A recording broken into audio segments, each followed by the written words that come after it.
Hi అండి, welcome back to home made recipes అండి. ఎలా ఉన్నారండి? అందరు బాగున్నారా? నేను చాలా అయిందండి వీడియో తీసి. ఇవాళ చికెన్ దమ్ బిర్యానీ చేద్దాం అనుకుంటున్నానండి. చికెన్ దమ్ బిర్యానీకి నేను ఎలా చేస్తానో ఆ పద్ధతిలో చేస్తే చక్కగా వస్తుందండి, బాగుంటుంది టేస్ట్ కూడా. ఒకసారి నేను చెప్పే రెసిపీతో కూడా చేసి చూడండి, ఎలా ఉందో కామెంట్స్ రూపంలో పెట్టండి. చికెన్ దమ్ బిర్యానీకి కేజీ చికెన్ తీసుకుంటే కేజీ రైస్ కి సరిపోద్దండి. లేదు అంతకంటే ఎక్కువగా ఉంటది చికెన్ మాకు అనుకుంటే కేజీన్నర తీసుకుంటే, కేజీ చికెన్ కి కేజీన్నర బియ్యం తీసుకుంటే కరెక్ట్ గా సరిపోద్దండి. అలా కావాలనుకున్నా చేసుకోవచ్చండి. వీటికి ఏమేం కావాలో పదార్థాలు చెప్తున్నానండి. చికెన్ అండి శుభ్రంగా కడిగి తీసుకున్నానండి. చికెన్ నేను ముందుగా ఈ చికెన్ ని ఒక హాఫ్ అన్ అవర్ 1 అవర్, ఒక అరగంట గాని గంట గాని నానబెట్టి అట్టు పెట్టుకుంటే చాలా జ్యూసీగా బాగుంటదండి. చికెన్ గంటకైనా ఎక్కువైనా పెట్టుకోవచ్చు. నేను ముందుగా ఎలా మ్యారినేట్ చేయాలో చూపిస్తున్నానండి. ఇలా మ్యారినేట్ చేయడం వల్ల, నానబెట్టడం వల్ల టేస్ట్ బాగుంటుంది. ముక్కలో కూడా ఉప్పు కారం అన్ని మసాలాలన్నీ వెళ్ళి టేస్ట్ పరంగా చాలా బాగుంటుందండి. వీటికి ఏం కావాలో చెప్తున్నాను చూడండి. చికెన్ అండి, ఫస్ట్ చికెన్ కడిగి తీసుకున్నానండి నేను. చికెను, అల్లం వెల్లుల్లిపాయ పేస్ట్ అండి, పెరుగు, పసుపు, సాల్ట్, కారం అండి. ఇవి మ్యారినేట్ చేసుకోవడానికండి ప్రస్తుతానికి నేను చెప్పేది. తర్వాత ఎలా రైస్ కి ఏ మసాలాలు వేయాలి అన్ని తర్వాత చెప్తానండి. ముందు మ్యారినేట్ చేసి పక్కన పెట్టుకుందామండి. వేసుకుంటున్నానండి.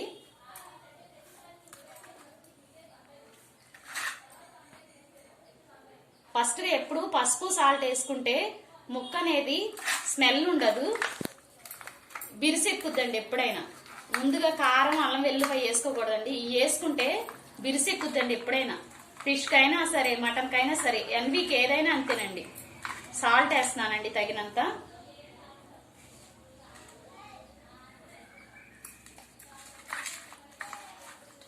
ముక్కలకు సరిపడాగానే వేస్తున్నానండి, నేను ఎక్కువ వేయట్లేదు.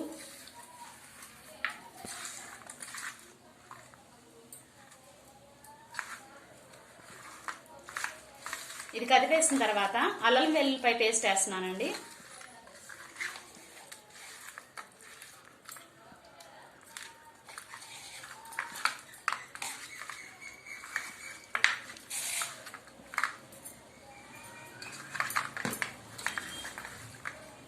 అల్లం వెల్లుల్లి కొంచెం ఎక్కువైనా పర్లేదండి. ఎందుకనంటే రైస్ లో తక్కువ వేస్తామండి, ఇక్కడే ఎక్కువ వేస్తాం మనం.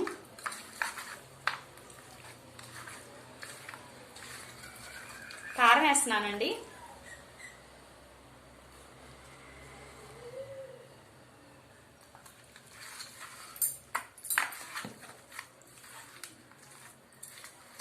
తర్వాత పెరిగేస్తున్నానండి.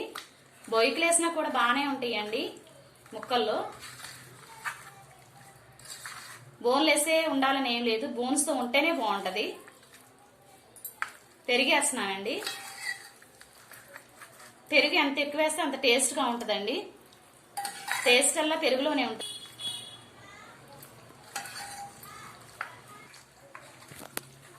పెరిగేసేసానండి. పెరుగు కొంచెం ఎక్కువైనా బాగుంటదండి, తక్కువ ఉండకూడదు, ఎక్కువ ఉంటేనే బాగుంటది. ఇలా ఒక గంట నేను మ్యారినేట్ చేద్దాం అనుకుంటున్నానండి. అంతలోకి మసాలాలు, ఉల్లిపాయలు, పచ్చిమిరకాయలు అవన్నీ కట్ చేసి పెట్టుకుంటే అంతలోకి ఇది మ్యారినేట్ అయిపోద్ది, శుభ్రంగా నానిపోద్దండి. చికెన్ కూడా జ్యూసీగా ఉంటుంది తినేటప్పుడు. ఒకసారి నేను చెప్పినట్టుగా ట్రై చేయండి. ముక్కల్లో కూడా ఇంకా మీరు వేరే డిష్ కూడా అవసరం లేదు, సూప్ తో కూడా అవసరం లేదు. ఉత్తు దమ్ బిర్యానీతోనే తినేయాలనిపిస్తుంది. కొంచెం రైతా పెట్టుకుంటే చాలండి. కాసేపు నాననిద్దామండి. రైస్ లోకండి, దమ్ బిర్యానీలోకి కావాల్సిన మసాలాలండి. ఇదిగోండి మరాఠీ మొగ్గ, జాజికాయ అండి, నేను కట్ చేసేసాను. జాజికాయ అంటారు, కట్ చేశానండి అది. చెక్క అండి, దాల్చిన చెక్క, లవంగ, మరాఠీ మొగ్గ, జాపత్రి అండి. ఇది ఎక్కువ వేయక్కర్లేదండి, కొంచెంగానే వేయాలి. ఇది షాజీరానండి, జీలకర్ర లాగా ఉంటుంది కొద్దిగా, చూపులకు అలాగే ఉంటుంది కానీ ఇది జీలకర్ర కాదండి, షాజీరానండి. స్టార్ పువ్వు అండి, స్టార్ పువ్వు అండి, తెలిసే ఉంటుంది మీకు స్టార్ పువ్వు. బిర్యానీలోకి వేస్తాము. జాపత్రి, జాజికాయ, మరాఠీ మొగ్గ ఇవన్నీ వేసుకోవాలండి. యాలకులు కూడా వేసుకోవాలండి. నేను ఇందాక చూపించడం మర్చిపోయానండి. యాలకులు కూడా వేసానండి. ఇవన్నీ కలిపి చేసిన పొడి అండి ఇది మెయిన్ ఇంపార్టెంట్ అండి దమ్ బిర్యానీకి.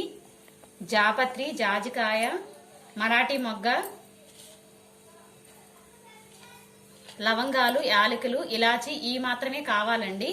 బండ పువ్వు అని దొరుకుద్దండి, అది కూడా వేసుకోవచ్చండి. అది దాన్ని ఏమంటారంటే బిర్యానీ పువ్వు అని కూడా అంటారండి, నల్లగా ఉంటది.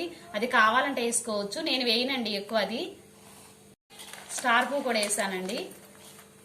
ఇంతేనండి మసాలా కావాల్సింది.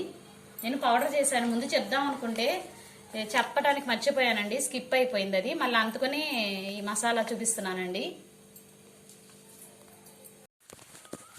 నీట్గా చూడాలి కదా.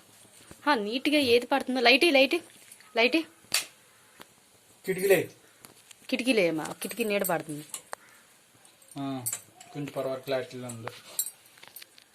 చూడడం ఎలా ఉందో. ఇలా పెట్టినా బెటర్ కదా, మొత్తం పొయ్యి అంతా కనపడుతుంది. ఇది ముందు ఇది అయిన తర్వాత అది దాంట్లో ఏం వేయలే ఇంకా.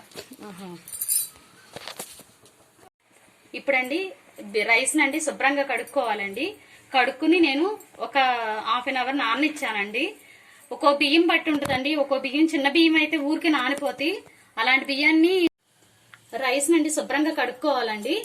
కొంచెం రైస్ బట్టి ఉంటాయి కదండి. ఒక్కో రైస్ కొంచెం నాన్న బాగానే ఉంటాయి, ఒక్కో రైస్ అయితే బాగా మెత్తగా చిన్నపాటి బియ్యం అయితే మెత్తగా తేగుడు అయిపోతుంది. బియ్యం బట్టి చూసుకోవాలండి. నేను కొంచెం పొడవుగా ఉన్న బియ్యమే పెట్టానండి, బాసుమతి బియ్యం కాదు ఇవి. అయినా సరే కొంచెం పొడవుగా ఉన్న బియ్యం అండి ఇవి. ఈ బియ్యాన్ని నేను అరగంట ముందు కడిగేసి నానబెట్టానండి. ఆ కడిగిన బియ్యాన్ని గ్యాస్ వెలిగించి స్టవ్ మీద పెట్టానండి. ఇందులో ఇప్పుడు ఏమేమి వేస్తున్నానంటే ఉప్పు వేస్తున్నానండి. కళ్ళుప్పు అంటారు కదా, నేను ఎక్కువ అదే వాడతానండి. 2 స్పూన్లు వేసానండి. అంటే రైస్ కు తగ్గట్టుగా వేసాను. ఇందాక చికెన్ లో వేసాను, అది కూడా గుర్తుంచుకోవాలండి. నాకు సరిపోద్దండి తినే టేస్ట్ ని బట్టి, ఎవరి టేస్ట్ ని బట్టి వాళ్ళు వేసుకోవాలి కదండి. అదండి నేను లైట్ గా లవంగాలు, చెక్క, ఇందాక మనం బిర్యానీలో వేసినవి మాత్రం కొన్ని మాత్రం వేసానండి. కొంచెం ఫ్లేవర్ కోసమే, రైస్ కి ఫ్లేవర్ పడద్దని వేసానండి. దీంట్లో కొంచెం పుదీనాకు వేస్తున్నానండి. పుదీనా ఆకు,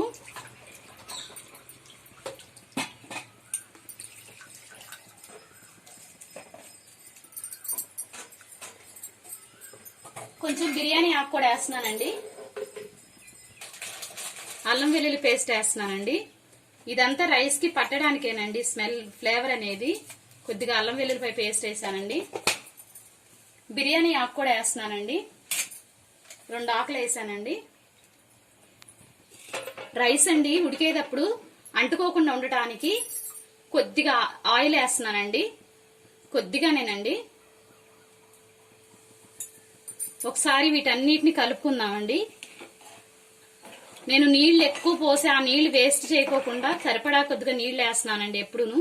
ఎందుకంటే మళ్ళీ ఆ నీళ్ళన్ని వంపేస్తే ఫ్లేవర్స్ అన్ని దాంట్లో ఉంటాయి కదండి, అన్ని పోతాయండి. అందుకని కొంచెం తగ్గట్టుగా నేను వేసాను. 75% మాత్రం ఉడకాలండి. మరీ మెత్తగా ఉడకకూడదు, మరీ బిరుసుగా కూడా ఉండకూడదు. ఆ ఉడికినప్పుడు చూపిస్తానండి. మూత పెట్టేస్తున్నానండి. ఇది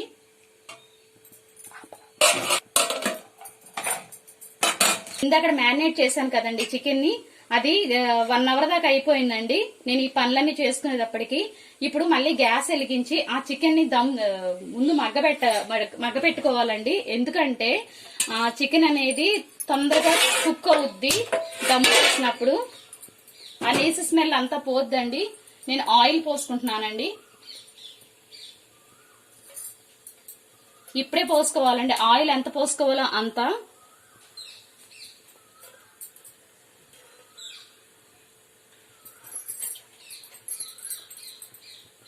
లాస్ట్ లో నెయ్యి కూడా వేస్తానండి. నేను 2 ఉన్న వాళ్ళు ఆయిల్ నెయ్యి 2 వేసుకోవచ్చు. నేను ముందుగా నూనెతో చేసి లాస్ట్ కి నెయ్యి వేస్తానండి.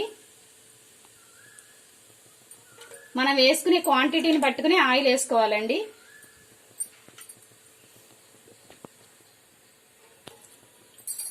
నేను దగ్గర కిలో రైస్ వేసానండి, అందుకని ఆయిల్ వేసానండి. దీన్ని ముందుగా ఆనియన్స్ ఉన్నాయండి, వాటిని పొడవుగా కట్ చేసుకుని వాటిని ఫ్రై చేసుకోవాలండి. డీప్ ఫ్రై లాగా, అంటే రెడ్ గా గోల్డెన్ బ్రౌన్ వచ్చేదాకా ఫ్రై చేసుకోవాలండి. ఈ ఫ్రై చేసి తీసేసేయాలండి. తర్వాత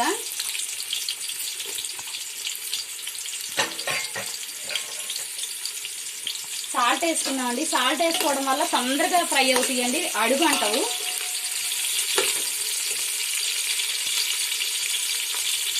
ఉల్లిపాయలకి మాత్రమే వేస్తున్నానండి సాల్ట్. నేను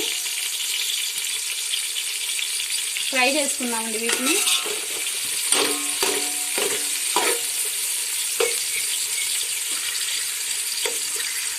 కొద్దిగా సిమ్లో మీడియంలో పెట్టుకుంటేనే బెటర్ అండి, మరి హైలో పెడితే మాడిపోతాయండి. ఇదిగోండి ఫ్రై అయిపోయినాయండి, బ్రౌనిష్ కలర్ వచ్చేసినాయి. మరి ఎక్కువ కూడా వేయకూడదండి, ఇలా వేగితే చాలండి.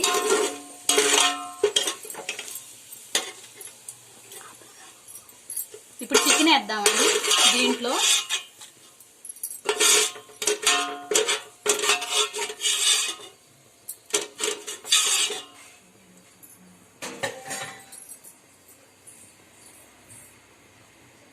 ఇందాక మ్యారినేట్ చేశాను కదండి, ఆ చికెన్ వేస్తున్నానండి.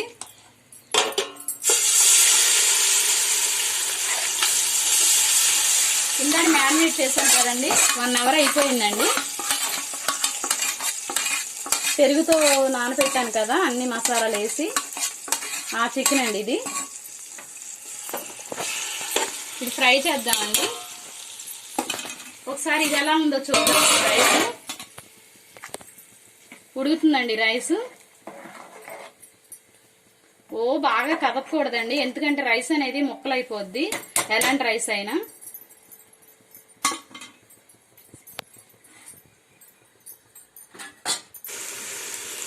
ఇదిగోండి చికెన్ ఏమైంది, ఆయిల్ బయటకు వచ్చేదాకా ఇలా ఫ్రై చేసుకుంటే చాలండి, మగ్గబెట్టుకుంటే చాలు. అదే పనిగా తిప్పినా చితికిపోతాయండి ముక్కలు.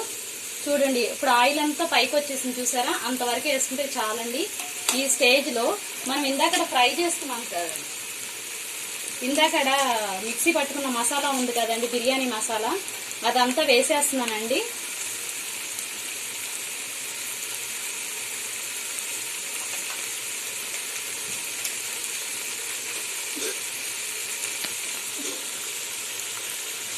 మసాలా అంతా వేసేసానండి. ఇది కట్టేసుకోవడమేనండి. చికెన్ విడిగా దమ్ము పెట్టాలి కదండి, వేరే దాంట్లో తీసి దమ్ము పెడతానండి నేను. దీంట్లో పచ్చిమిరపకాయ ముక్కలు కూడా వేసేస్తున్నానండి. ఇప్పుడే మనం ఎన్ని గ్యాస్ ఆఫ్ చేసేసానండి. కారం బట్టి ఎన్ని మిరపకాయలు కావాలో అన్ని ఒకే ఒక చీలిక చేశానండి పచ్చిమిరపకాయని. ఎవరి టేస్ట్ని బట్టి వాళ్ళు వేసుకోవడమేనండి. స్టవ్ బంద్ చేశానండి.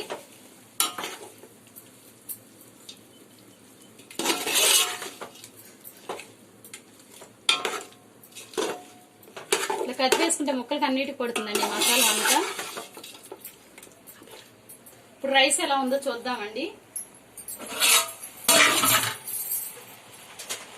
రైస్ కూడా అయిపోవచ్చిందండి. వాటర్ నేను కరెక్ట్ గా పోసానండి, ఎందుకు పోసానో కూడా చెప్పాను.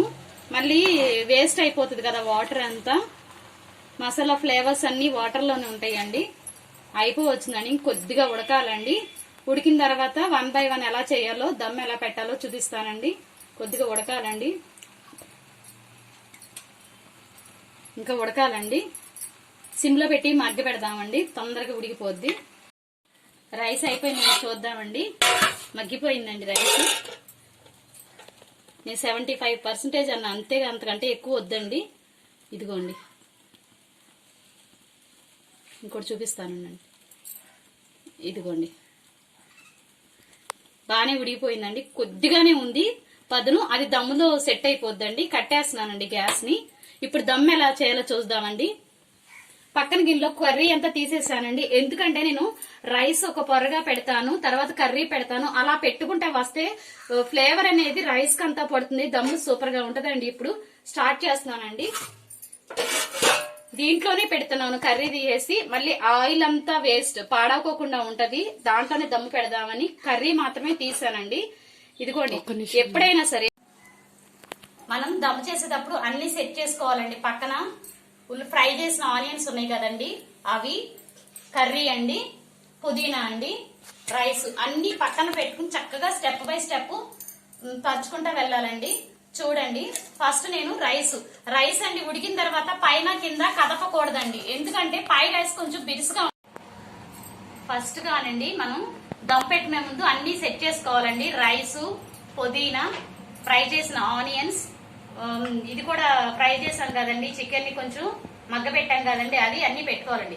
ఎప్పుడైనా రైస్ వండిన తర్వాత అడుగుది పైకి ఎప్పుడు కదపకూడదండి, ఎందుకంటే పైన ఉన్న రైస్ ఎప్పుడైనా కొంచెం బిరుసుగానే ఉంటది. అందుకని అది కూడా కొంచెం మగ్గాలంటే ఇది కదపకుండా పైన ఉన్న పార్ట్ మాత్రం కిందకి వేసేసుకోవాలండి. ఎందుకంటే అడుగున రైస్ కొంచెం వేడి ఎక్కువ ఉంటది కాబట్టి తొందరగా మగ్గిపోతుంది. అందుకనే పైన ఉన్న రైస్ మాత్రం ముందు ఇలా సెట్ చేసుకోవాలండి. ఆయిల్ కానీ ఏం పొయ్యి అవసరం లేదండి, ఎందుకంటే చికెన్ లో పోసిన ఆయిలే సరిపోతుందండి. ఇందాక చికెన్ ఫ్రై లాగా చేసాం కదండి, అది మాత్రమే సరిపోతుంది. పైన ఉన్న రైస్ మాత్రమే పెట్టుకోవాలండి. సాల్ట్ అయ్యి మనం తర్వాత అడ్జస్ట్ చేసుకోవచ్చండి, ఎందుకంటే కర్రీలో సాల్ట్ వేసాం, రైస్ లో సాల్ట్ వేసాము, దాన్ని బట్టి లాస్ట్ కదిపేటప్పుడు చూసుకుని అడ్జస్ట్ చేసుకోవచ్చండి, ఏం ప్రాబ్లం ఉండదు.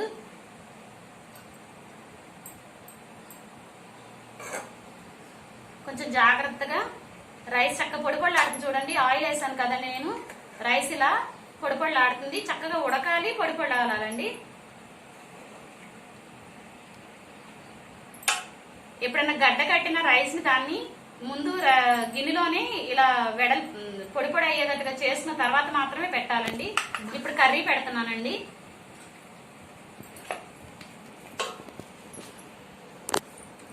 నేను కేజీ చికెన్ తీసుకున్నానండి, కేజీన్నర రైస్ తీసుకున్నానండి. కావాలంటే కేజీ కూడా తీసుకోవచ్చండి, మన ఇష్టం అండి అది. మళ్ళీ రైస్ వేసుకోవాలండి. నేను దీన్ని 3 స్టెప్స్ కే వేస్తానండి, చక్కగా సరిపోతుంది రైస్. ఒకసారి నేను చేసినట్టు చూడండి, టేస్ట్ మనకి 5 స్టార్ హోటల్లో కూడా పనికిరాదండి, అలా ఉంటది. తిన్న తర్వాత చెప్పండి, నేను చేసిన పద్ధతిలోనే చేయండి. మసాలాలు అంటారా, అది మనం తినే కారం బట్టి ఉంటదండి. మేము కొంచెం తక్కువగానే తింటాము, ఎక్కువగా తినము కారం అనేది. స్పైసీనెస్ ఎవరిష్టం అండి, ఎవరిష్టం వాళ్ళదండి. దీనిపైన పుదీనా కడుక్కుని అట్టు పెట్టుకున్నాం కదా, నీడలో వేసుకున్న పుదీనా వేస్తున్నానండి. ఫ్రైడ్ ఆనియన్స్ ఉన్నాయి కదండి, టేస్ట్ బాగుంటుందండి ఈ ఆనియన్స్ ఉండటం వల్లే. ఈ చిన్న చిన్న చిట్కాలు, రైస్ అనేది పైన ఉన్నది ముందేసుకోవడం, అలాంటి చిన్న చిన్న చిట్కాలు చేస్తే కరెక్ట్ గా సమానంగా ఉడుకుద్దండి, దమ్ అనేది పడుతుందండి రైస్ కి. మళ్ళీ రైస్ వేస్తున్నానండి. నేను 3 స్టెప్స్ వేస్తానండి, సరిపోతుంది నాకు రైస్ కర్రీకి. నేను చెప్పాను కదండి, కొంచెం అడుగున రైస్ ఎలా ఉడుకుద్దని. అది పైన ఉంటే అడుగున ఉడకపోయిన రైస్ కూడా అడుగున ఉడికిపోతుందండి.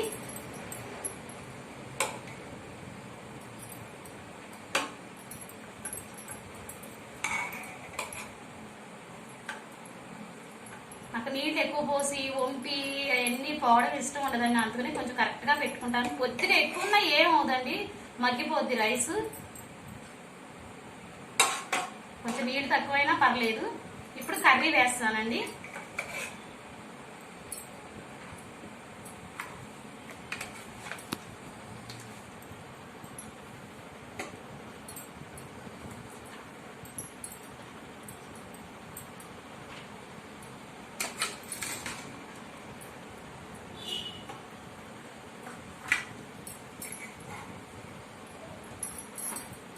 అన్నం ఏదన్నా కొంచెం గట్టిగా అనిపించినా గిన్నెలోనే కదుపుకోండి, పొడిలాడాలి ఇలా.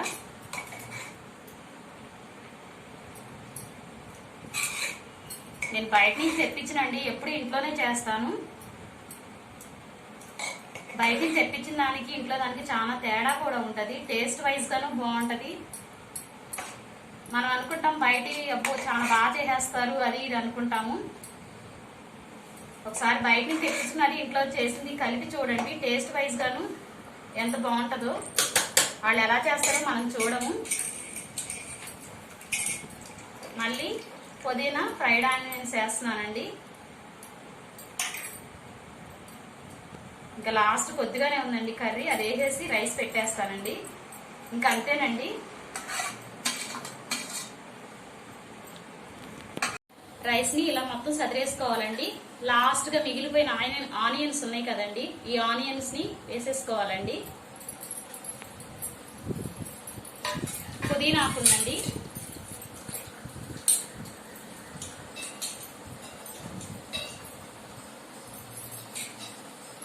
పుదీనా వేసేసుకోవాలండి.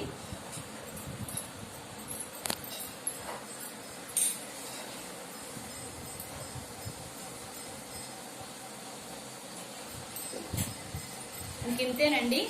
కావాలనుకుంటే కేసరి నీళ్లు ఉంటాయి కదండి, అవి కూడా వేసుకోవచ్చు, రోజ్ వాటర్ వేసుకోవచ్చు. నేనైతే నా దగ్గర ఏవి లేవండి.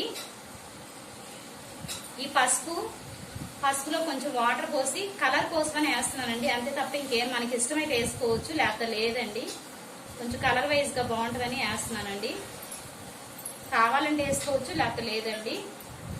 మనకి కొంచెం పొదునుగా అనిపిస్తుంది అనుకుంటే ఏదైనా అడ్జస్ట్ అవ్వాలంటే కొంచెం వాటర్ అండి, కొంచెం వాటర్ సైడ్లు వేసుకోవాలండి. సైడ్లు మాడకోకుండా చక్క సిమ్ములో మగ్గిపోతుందండి. ఇంకా అంతేనండి, ఇంకేమి ఎక్కడ కావాలంటే పాలు కూడా పోసుకోవచ్చండి. ఇంతేనండి. నేను దమ్ పెట్టేస్తానండి వెళ్ళి. ఇక దమ్ పెట్టేస్తున్నానండి.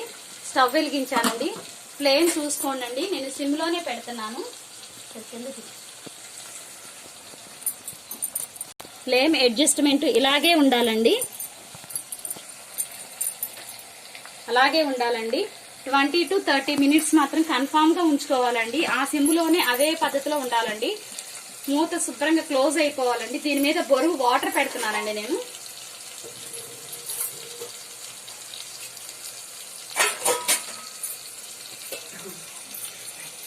బొరుగు కోసం ఏదైనా పెట్టుకోవచ్చండి, నేను వాటర్ గిన్నె పెడుతున్నానండి.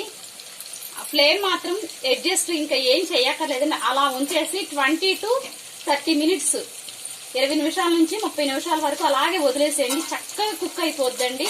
స్మెల్ కూడా బయటకు వచ్చేస్తుందండి, ఉడిపోయినట్టు మనకు అర్థం అవడానికి. చాలండి. ఇలా మగ్గిన తర్వాత నేను చూపిస్తానండి. అయిపోయిందండి, 20 minutes అయిపోయింది. ఫ్లేమ్ ఆపేసానండి.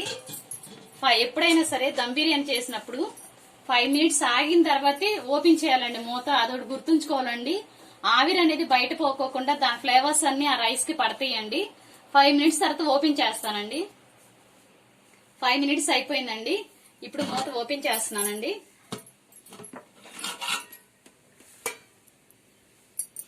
చూడండి ఎంత బాగా కుక్ అయిందో. దీనిపైన నేను ఇదిగోండి రైస్ కూడా చక్కగా ఉడికిపోయింది, బాగా తెలుస్తుందా, దగ్గర పెట్టి చూపిస్తున్నానండి. దీనిపైన ఇప్పుడు నేను నెయ్యి వేస్తున్నానండి. ఇది ఇంట్లో చేసే నెయ్యేనండి, నేను ఎప్పుడు ఇంట్లోనే చేస్తాను. 2 స్పూన్లు వేస్తున్నానండి. దించేటప్పుడు వేస్తే ఆ ఫ్లేవర్ అనేది చాలా బాగా పడుద్దండి.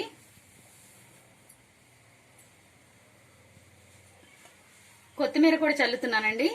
నేను ఇందాకడ పసుపుతో వేసాను కదా, చూడండి కలర్ ఎలా ఉందో, ఎల్లోగా. కుంకుమ పువ్వు నీళ్లున్నా కూడా వేసుకోవచ్చండి, కొంచెం పాలల్లో వేసుకుని వేసుకోవచ్చండి. ఇందాకడ కేసరి అన్నాను కదా, అదే కుంకుమ పువ్వు అండి.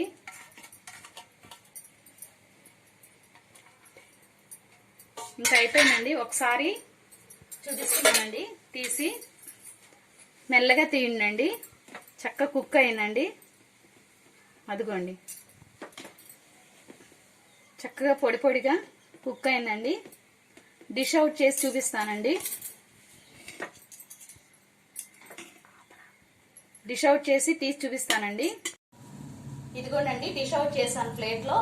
సూపర్ గా ఉంటదండి. రైతాతోను ఉల్లిపాయను పెట్టుకుని నంచుకు తింటే సూపర్ గా ఉంటదండి. కావాలంటే నేను గ్రేవీ కోసం కూడా చేసి అట్టబెట్టానండి, అది కూడా వేసి కలుపు తినొచ్చు. Thanks for watching. సబ్స్క్రైబ్ చేయండి, షేర్ చేయండి. ఏదైనా డౌట్స్ ఉంటే కామెంట్స్ రూపంలో పెట్టండి. నేను చేసే వంటలన్నీ ఇంట్లో కూడా ట్రై చేసి టేస్ట్ చూసి చెప్పండి అండి. Thanks for watching. బాయ్ అండి.